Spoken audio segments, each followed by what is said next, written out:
You need an extension cord? Do you have?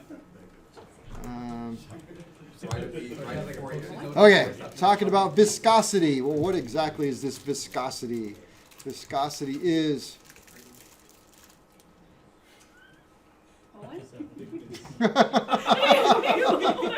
It's making a little bit of noise there. What you got there? It's a Reese's Take 5, so it has like pretzels, peanuts, peanut butter, caramel. Wow. No, it's just a very noisy wrapper, I noticed. Okay, viscosity is the resistance. The resistance the oil or anything has to flowing. So high viscosity,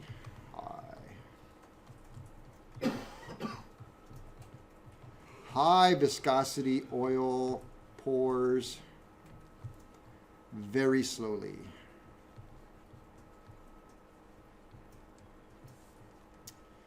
And low viscosity oil pours faster. Steve, you doing oil changes back there? Yeah. You guys have big barrels or quarts? Quarts and both barrels too. But the other day I was doing one. I didn't realize it was two different plugs. And I undid the other one. It's a quick drain and it's a slow drain. Well, it's not a slow all drain. over my face and all over my body, and I had to go home. Actually, that's why I'm kind of changed today, not in my work jacket. And yeah, because I kind of got poured in oil. So I had to go home and shower. If you're a wise kind of person and you're out there in the field, you don't stand right underneath it. you don't stay. Yeah, you don't do that stuff. With soybean sauce, you said? Soybean soap. Kevin, not you, but the guy, his son. He's the owner. He's like, you want to use a soybean soap because it'll wash out the oil out of your skin and hair. So I went to Walmart on my way home. Covered in oil. This is soybean oil.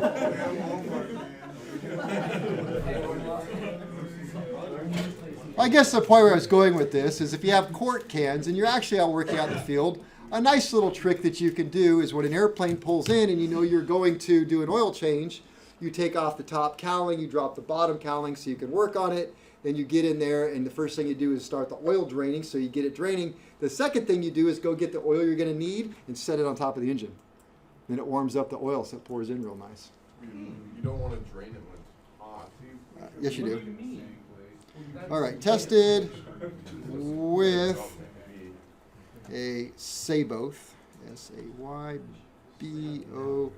Saybolt, sorry, Saybolt. Sayboth is another thing.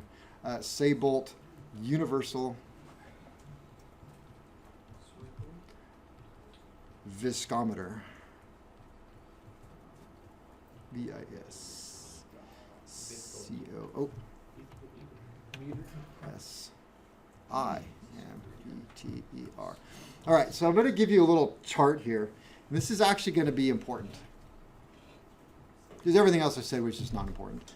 All right, so, but you got to get used to this. It's kind of weird. So aviation, A-V-I-A-T-I-O, aviation versus SAE. What is SAE?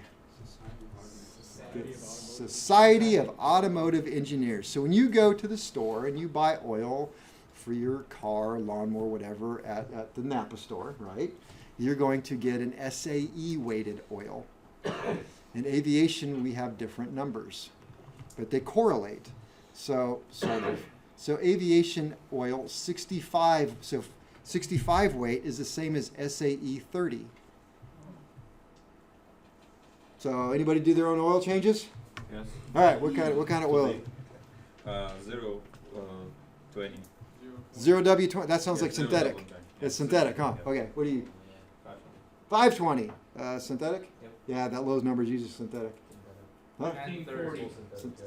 What? 1540. 1540. Okay, so there's all these multi-grades. They do have just SAE 30, right? Yeah. All right, that's aviation 65. Okay, this is not common. Not common. I've never used aviation 65. All right, I use aviation 80, which is the same as SAE 40. I use, so aviation 100, 80 and 100, super common. I'm going to put that right below the star. That's like, yep, that's your main go-to right there, 80 and 100 weight. That is 40 and 50. Ah, notice the difference? See, not common, 65, it's not quite, it's not half, but the rest of it sort of has a formula to it. Wish they could have just followed suit. 80 Times 2. times 2 is, no, divide by 2. Divide. 50, 100, we just double it. And 50 is 100. Radial engines, I could put this radial, R-A-D-I-A. Radial engines would maybe use 120 weight, which would be 60. And then I've never used 140 weight, or never even seen 140 weight, but it is 70 weight. So everything below the green line, you can see that it is just double SAE. But again, so these two right here, common, opposed engine, oil. Right, Steve? Yes. Yep. You go to any shop, they're going to have 80 and 100 weight for you. Good luck finding, I've never seen 140, and this radial oil will be very common, maybe you can place it at a crop duster. So how do they figure all this stuff out with this Saybolt tester? Well, the Saybolt tester is one here. How long it takes. It takes 60 cubic centimeters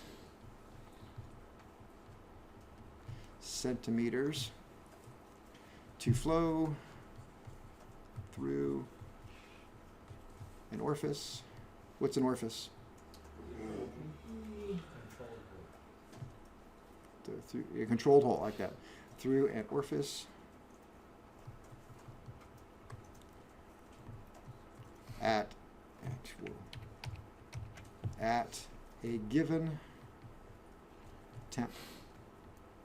And those temps are 100, 130, and 210 degrees Fahrenheit. And I always love it when you can mix centimeters and Fahrenheit. I just think that's wonderful.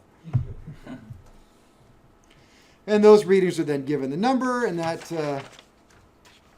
well, I'll keep my notes here. I'll let you finish that up. What does it say, air? How long it takes 60 cubic centimeters to flow through an orifice at a given temp. Yes. So my girlfriend's Jeep, it's got an eco diesel in it, Okay. and it calls for low ash oil. Uh-huh. It's really expensive first off, and it's a pain in the ass to find. But how does that? It got hot in here, didn't it? Yeah. Yeah, 76 Wow. in here. How does that work, or what? So I was leaving. That is actually, that is a very interesting thing. And I'm going to just tie it right in. I mean, this is just jumping way ahead. In aviation, our oil is called ashless dispersant. And the ash, and I'm going to write all this so you see it again. Oh, yeah, he said that. The ash refers to if you take the additives and burn them in a beaker, they leave no ash. Thus the ashless. So it might be the same thing. It's ashless oil. Yeah. So it's the additives do not. So it sounds to me like it's aircraft oil. I think it's because it has an EGR, the exhaust gas recirculator. So Yeah. they want it to be cleaner, obviously, but I don't know. It's expensive. Sounds like a bunch of hocus pocus, and I just run some peanut oil in it. It'll be fine. For me to change the oil for the oil and the filter is $120. Wow. For a diesel Jeep? Yeah. What?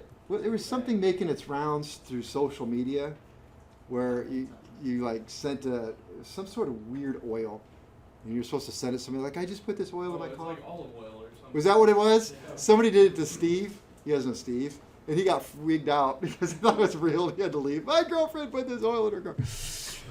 Wow. All right. So we're continuing on. I just had one. How long it takes 60 cubic centimeters to flow to rate. And then these readings through the Saybolt meter are then given a number. Are then given a number.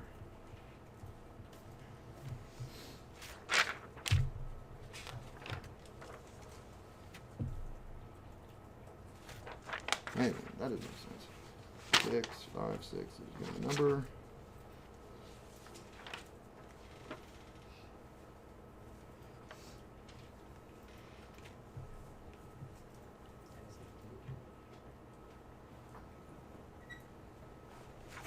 Sorry, my notes just kind of went like, well, why did I write that?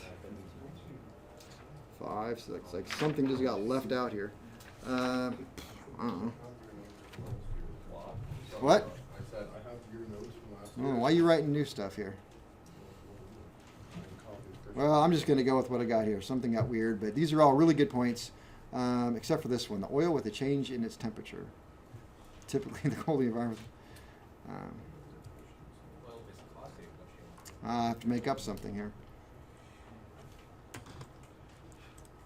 I'll just write this. All right, so this makes no sense. I'm just going to go 3 here because this will make more sense. All right, typically, the colder the environment, I don't think you resumed. there you go. Oh. But thank you for, typically, the colder the environment, typically the lower environment, the lower the viscosity. The lower the viscosity.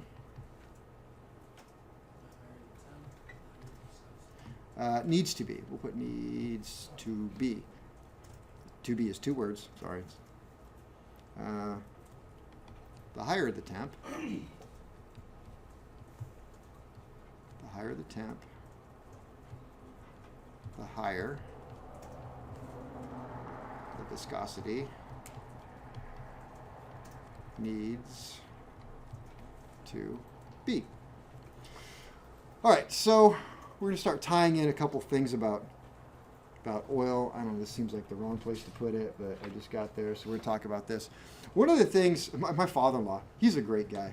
One of those guys who just loves being a mechanic, mechanical things. You know, he calls me up, what are you talking about at school?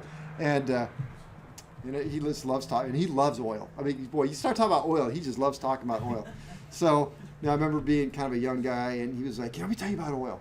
And one of the things he taught me, and I kind of use that model a little bit, and it sort of makes sense, is the weight of the oil. He would say, think of it as different size ball bearings. So like you take, you know, what was the highest aviation grade we had in there? See if you guys remember.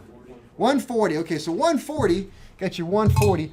Well, that's just really big ball bearings, right? So the oil, it provides protection against things moving. And so inside of your engine, we have plain bearings and we have a crankshaft, right? The bearings never really touch the crankshaft. It's not supposed to. There's a film of oil in there.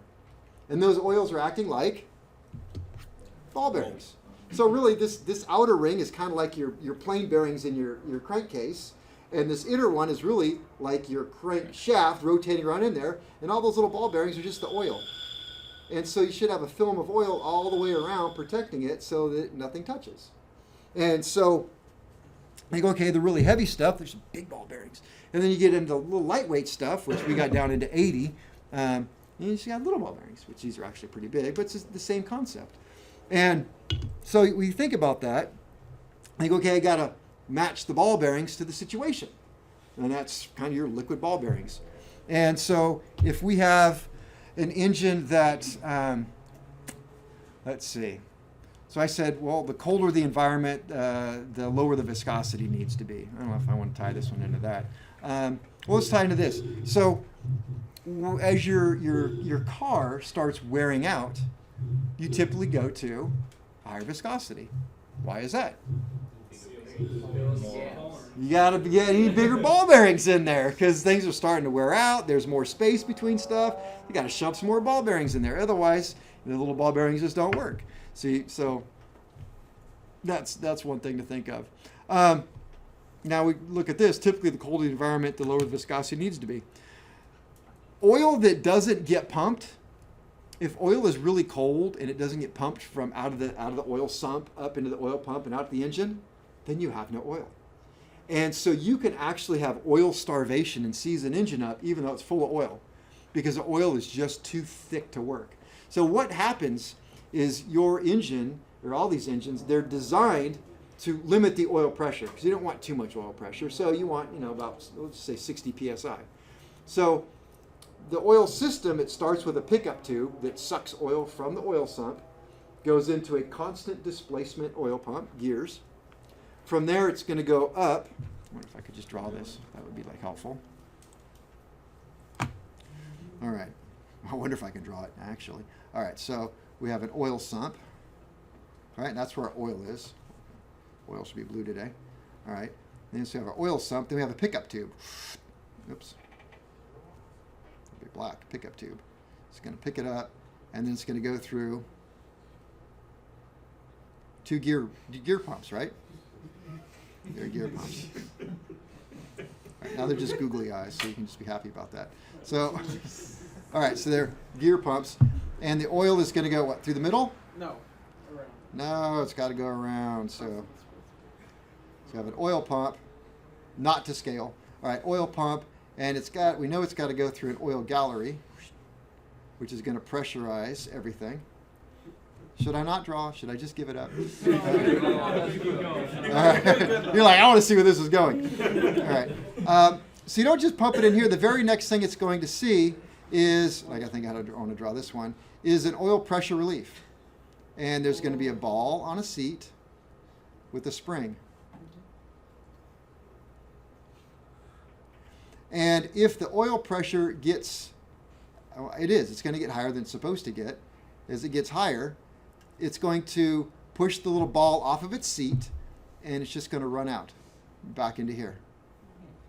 All right. So if the oil is too thick, let's go to extremes. It's like molasses. I'm not that I've ever seen molasses, but it's super thick. It's like almost barely liquid, and this pump is sucking it up, and it's pumping it, but it's just super thick, syrupy. All right. So the first thing it's going to do is get to here, and it's going to go, wow, that is so thick. It's just going to push the ball off its seat and push everything out. And you're going to get just a few little drips might find their way this way. So do I have enough oil pressure? No. Well, if I had it right here and I'm reading a pressure gauge, do I have enough oil pressure? Yes. Oh, yeah, it's going to go, whoa, you're really high. We'll put that over here. It's red. You are really got a lot of oil pressure. What is the engine saying? We need oil. I'm dying. All right, so it's got nothing. So if it's really, really cold and I have really, really thick oil, I just made this worse. And that's not going to be good. So I need thinner oil that is more easily pumped and will work its way past. Some of it's going to go through this bypass all the time. And you recognize the little ball with the spring? Where's that on your engine? Yeah, see, I just drew that right. It's on the main case, but it's right in front of the oil gallery. So, all right, so let's turn it around. Let's continue with that one. So we're up in Alaska. Anybody been to Alaska? I know, I never have. But, Minus 53. but I've been to Bakersfield. No, the other way around. I've been to Reading. So, all right. So it's very, very cold. So you want thin oil. Of course, we have to go to extremes with that. We've got to heat the oil and all that stuff to get it to flow. Otherwise, it's still too thick, and this is what's going to happen. Exactly. Yeah. What temperature does oil actually freeze? Like if you're in Alaska, in your aircraft, will it just ever freeze? I think I wrote this down somewhere, but I thought, I'm not going to put that. Yeah, it kind of does. It becomes like. It just doesn't pour. Yeah, it's called the pour point, actually, which I think is one of the things I pulled out because it's like I was just getting too wordy. But it is the pour point of oil, and what happens is it gets waxy and all kinds of stuff. Maybe I have it in here. I don't know. But pour point is the word. I think I took it out. Does your type certificate have different oils for different temperatures? I don't think the type certificate does. The service instruction is better for that. Which is good because type certificate is pretty much set. Boom, they don't change those. And you want to be able to change it with technology, so service instruction will help you out with that one. They can change those at just a quick writing. So that's the norm, but you said typically. So Typically what? You said typically the colder the environment. Oh, well, yeah. Okay, so That's the exception. that, well, there really isn't much. But I'm going extremes. So we'll bring it in, and then it'll make a little more sense. So okay, so one extreme we're extreme cold, North Dakota, all that kind of stuff, and we've got to heat the oil up. You want the thinnest you can get. We'll even talk about how they increase the thinness in a second. And then we go, okay, then we have Bakersfield or whatever, Death Valley, Las Vegas, where it gets super hot. Okay, we have the opposite problem. The oil is so thin that ball bearings become too small, right? And if the ball bearings are too small, you have metal-to-metal contact, and that's not good. So you need thicker oil to try and fill in those spaces because the oil is already getting thin because it's so hot. But then we kind of bring it in towards the middle. Okay, now we live here in the valley where right now we're experiencing temperatures, the lows of 40, 50, and then in less than 8 weeks from now, it's going to be 100 degrees outside. Right? So, all right. So you got to consider that, what kind of oil do you want there? So all things are relative. So, all right, so you say, well, okay, typically then, it's going to be warmer, so I'm going to want 100 weight. But now it's cold, so what do I want? I don't want to say that. Well, around here we go 80, 100. That's just what we do. We don't go past 100, we don't go the other way of 80. So in the winter, some people will go 80, and some people will go 100 in the summer. Some people don't. Some people just go, you know what? I just want 100 weight year round. It's fine. It works great. I use a multi-viscosity. We'll talk about that. So I just use the same year round. Harry, what do you use? Same thing, 15 W50, I think. Okay, so you use the Aeroshell, multi-viscosity. So that's why I say it's kind of typically, but not everybody changes. They just they always want 80 weight. They just want 100 weight. They're fine. But extremes, you have to consider it. All right. So I said, let me see. We'll make this 4. So some older aircraft.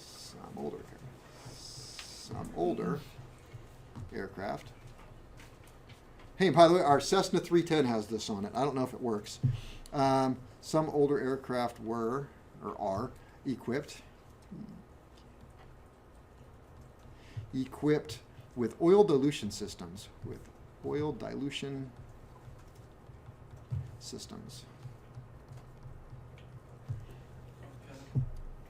What's that?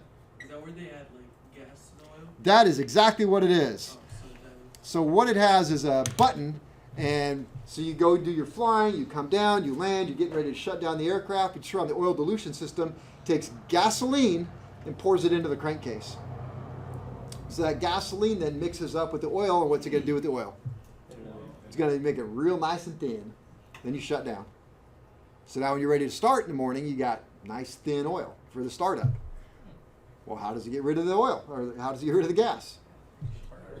Just evaporates right off when the oil heats up. So oil is going to heat up to at least 195, so around 210 degrees, and it's going to boil off the fuel, and you're back to just regular oil. So let me see. Some older aircraft with oil dilution systems. Let's see. Let's see. The system would pump oil, would pump gas,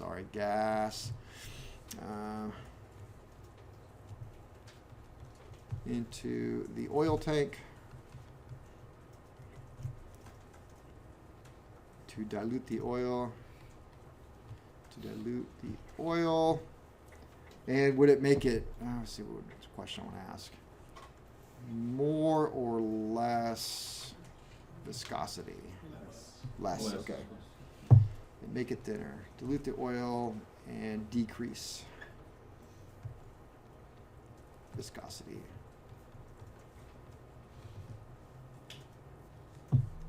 Viscosity, let's see.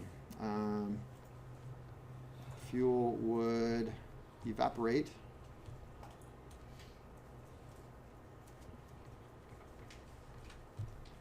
At operating temps, thus returning the oil to normal. I think this is a Q&A question right here. If the oil dilution valve leaks, if the oil what do you think's going to happen if the oil dilution valve leaks? What does that mean? When during operation or Lose sitting? oil. During operation, they're going to lose fuel, but that's usually not a problem because you have maybe a couple hundred gallons of fuel. Higher Keep burning Heat. Okay. Well, the dilution valve is going to leak in the gas into the oil. So now our oil is going to be thinner. So fuel will get. So if the oil dilution valve leaks, fuel will get into the oil,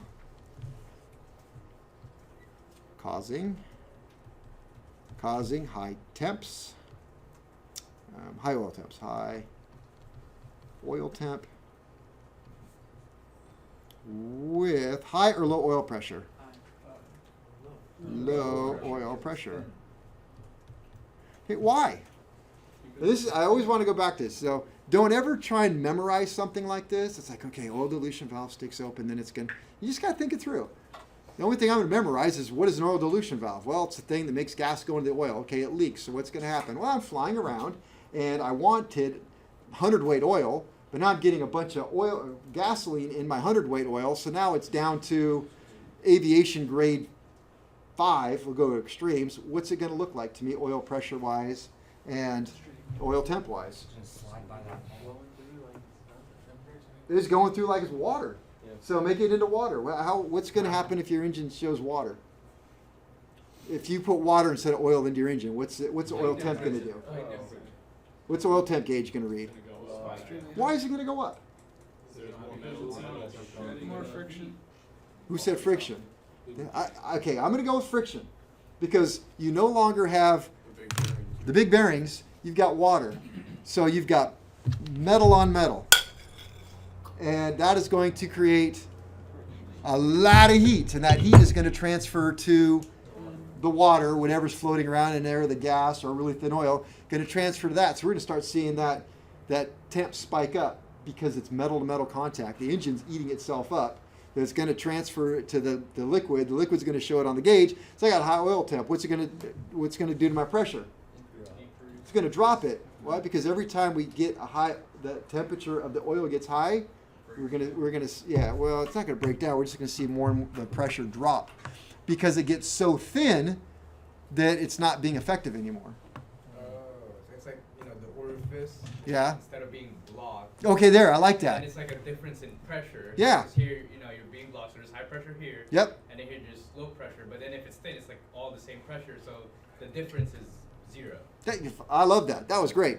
So think that through. So within your engine, you have all the little orifices. Okay, it comes to the oil gallery. It goes into your main bearings. It's got to fit that little tiny space between your crankshaft and those bearings. Well, it's got to force it in there. And when it's trying to be forced, that's what causes the pressure to go up. Well, if you just drilled a gigantic hole in there and found the oil could just dump through, you would no longer have any oil pressure. It's like, hey, we got an easy way through. So no pressure. It takes a restriction to cause a pressure. And without the restriction, you have no pressure.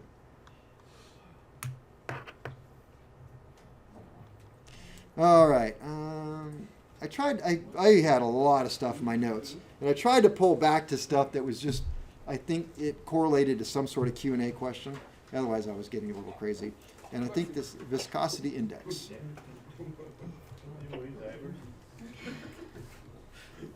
You're going to hurt yourself. You're going to just let those fly.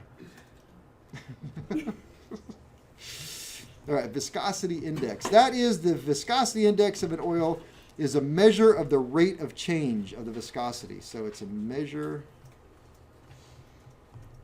of the rate of viscosity change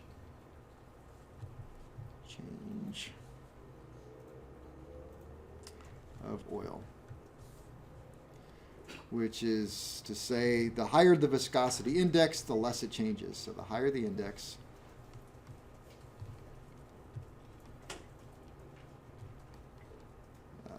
the lower the change. Which is to say, if I have 100-weight oil in my aircraft, I want it to be 100-weight oil if it's straight-weight oil. It's not a multi-viscosity, so it's supposed to be 100-weight. So if it's cold, it acts like 120, and as soon as I heat it up, it acts like 60. That's a huge change, right? And so, just take an average, call it 100. Well, I wouldn't like that because I would say it's a very low viscosity index. I want something that's hey, if I want a straight weight, I want it to be 100 when I start it, I want it to be 100 when it's hot, and I want it to be 100 in the middle. So that would be a low rate of change. So that would be the higher the index, the lower the change. So that would mean that a good oil should have a very high viscosity index. I can put that. Good oil has a high viscosity index. Little change.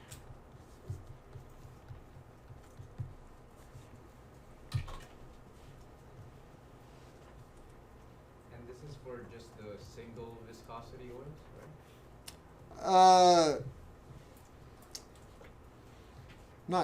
I want to say yes, but at the same time, no. If I have an oil that's supposed to be this and this, I want it to be that and that. We're going to talk more about multi-viscosity and how they do that. I have color in here. Color. We don't, in general aviation, we don't do color samples. When I was in the Navy, we had to do color samples on all the machinery oil every morning. You would get a glass jar and you would take a sample and you had to take it to the chief engineer and you had to put it in this light box. They would look at the color and everything. But so I don't know if maybe some turbine large. Sounds like cutting meat back there. So obtained. Oh, you do use take oil samples.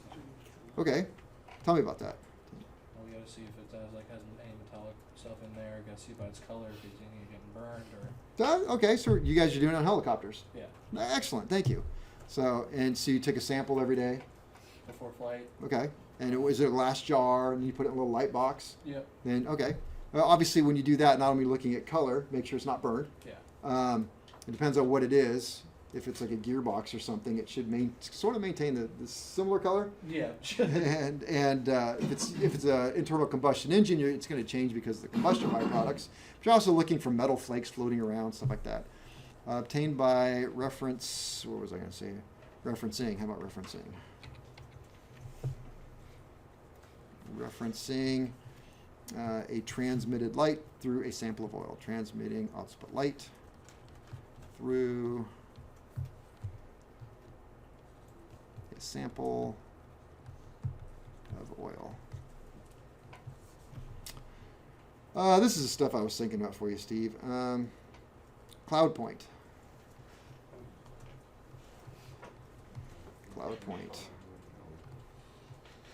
The temp at which the separation of wax in the oil becomes visible. The temp at which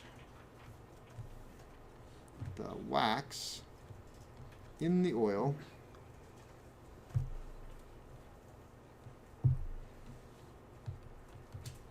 separates and becomes visible. This is not pour point. Nope. Well, that's going to be a pretty low point. Usually, right, I'm going to put right above the above the solidification point. So you're going to go cloud point, then solidification point, and there it's solid. I don't have a number for you, but GH. Pour point.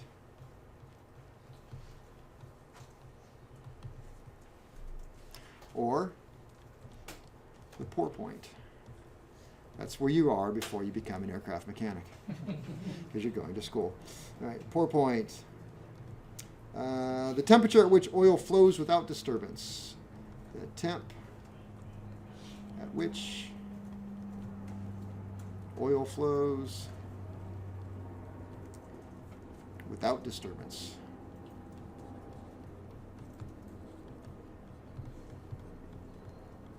Oops. All right, speaking of disturbance and pour point, there is nothing really to me that is more disturbing in my life than when I'm pouring milk in my cereal and a clump falls out.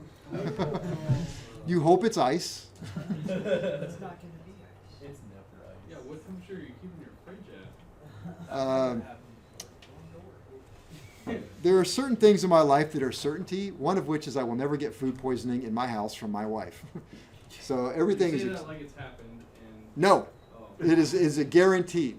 My wife is, I'm guessing, talk about it now because Katie's not listening. So she's, but it's a good thing. She's very meticulous about her kitchen cleanliness and food preparation to like an extreme. So you heard me the other day. It's like, you're not throwing that out. It just says best when used by. It's just went from best to better, and it's got to go to then that'll be good, and then acceptable, and then we throw it out. Right? That's a month from now. And she's like, well, if you want food poisoning, we'll set that aside and put your name on it. No. Yeah, I don't mess with expiration dates if it's like 2 days before it expires. It's because your dad's buying your food. No? Oh. No? All right, chemical stability.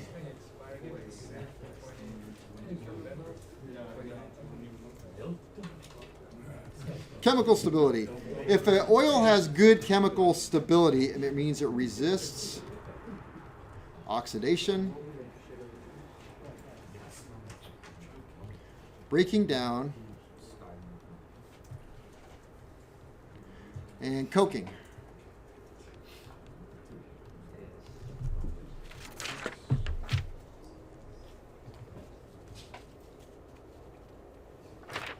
All right, I deleted a whole page because it was very redundant.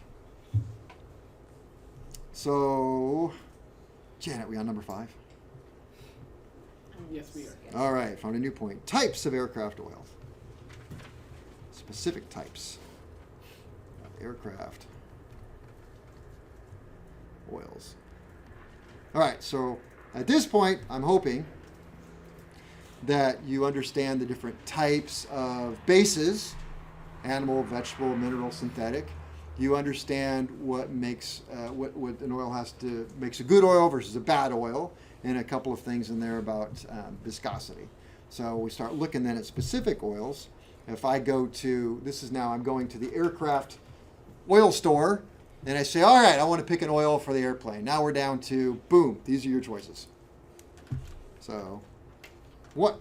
Hey, straight mineral oil.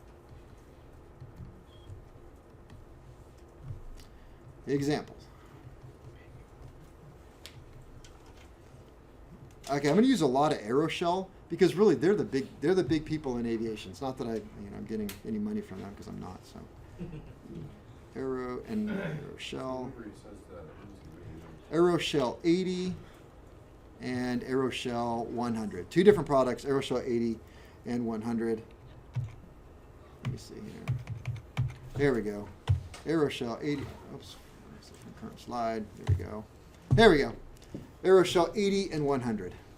So this is our straight mineral base oil. And we call it that in aviation, straight mineral oils. Not that I just wrote that, but 65, 80, 100, and 120.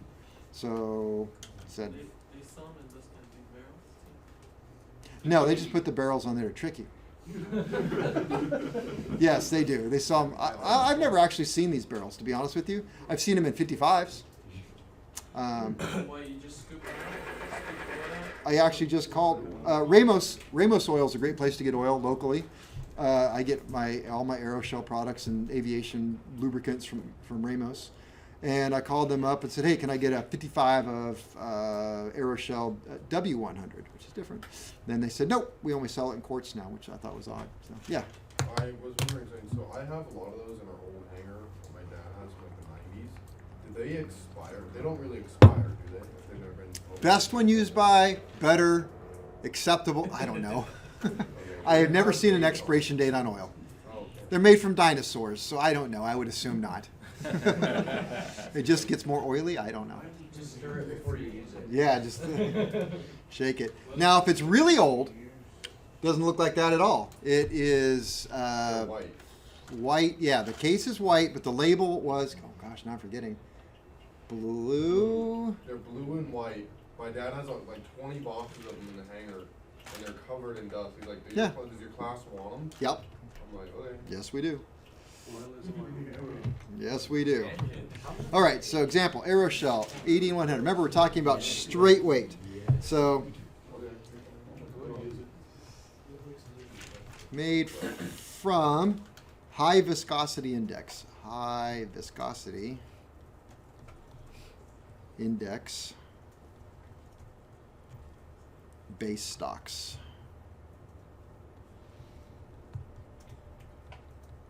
So high viscosity stock it's what you make the oil out of it. I don't know, for some reason VI. I had that in there. I'm like, I don't know what that stands for. Viscosity index. High viscosity index, VI, base stocks. Contains. This is all actually kind of important stuff here. Contains almost no additives.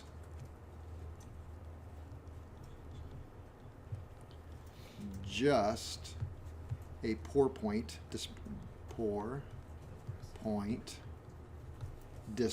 depressant for improved fluidity,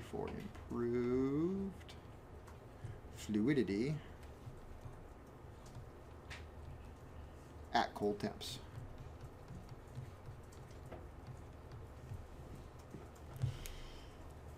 So that's why we call it straight mineral oil. It's just oil.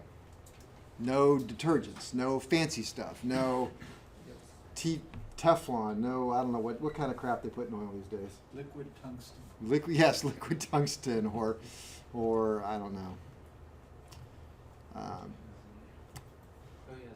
I laugh at all these oil additives, and they've done all kinds of research into additives, and you have to trust that once you start getting into aviation, you start realizing that these places like Aeroshell and Chevron, places that make oil, they're taking people's lives in their hands, and they're very serious about what they do. Their oil is just not something they threw together.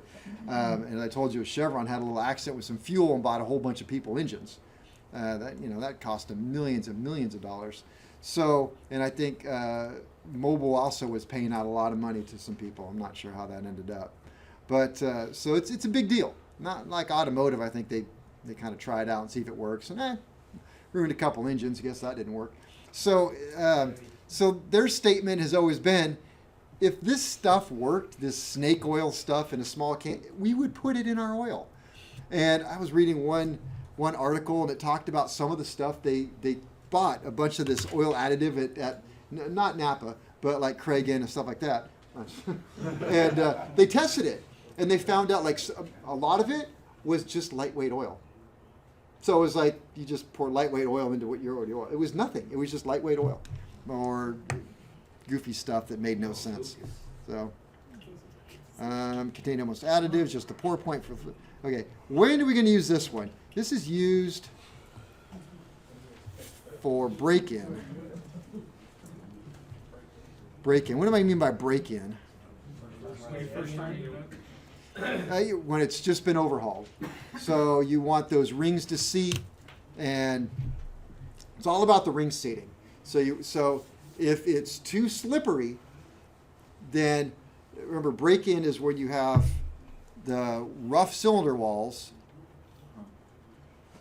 with the rings that kind of have rough ridges,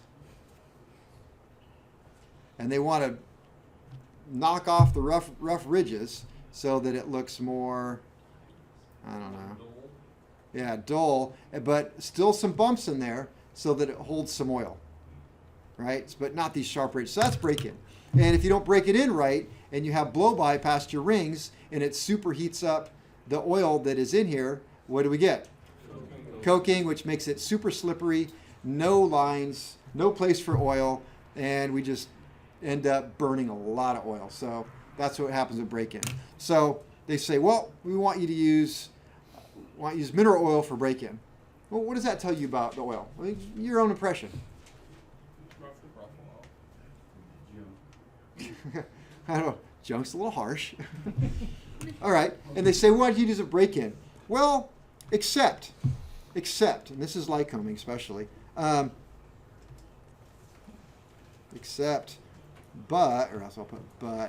not on turbo engines, on turbocharged engines. And why? Because what's TIO mean? Turbocharged. Turbocharged injected opposed. TIO engines use the oil to not only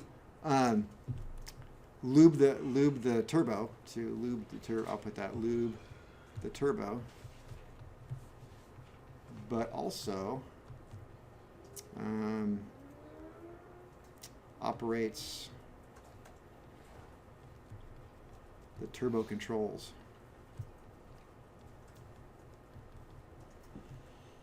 I think it was at Lycoming that I went to where they stressed it runs the turbocharger control. So what you have, and we'll talk about that in the next class, but you have sensors that actually sense what's going on with the pressure of the engine, and they open and close valves that will allow engine oil to flow or not flow that go around to a door that either opens or closes to direct the turbocharge, either the exhaust across the turbocharger or the exhaust not across the turbocharger.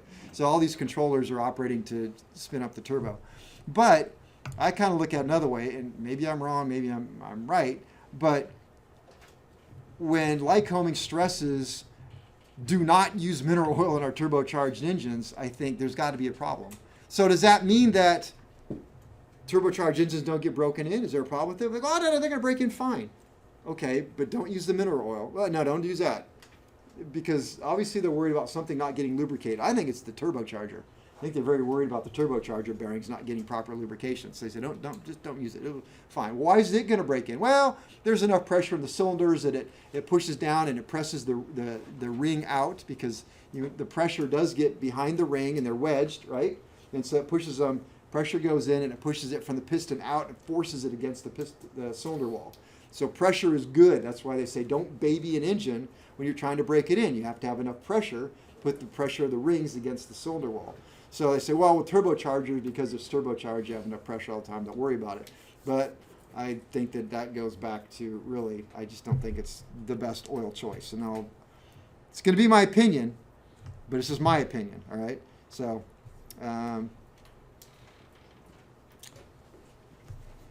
should we call it a day? All right. Because this is going to be a heavy topic.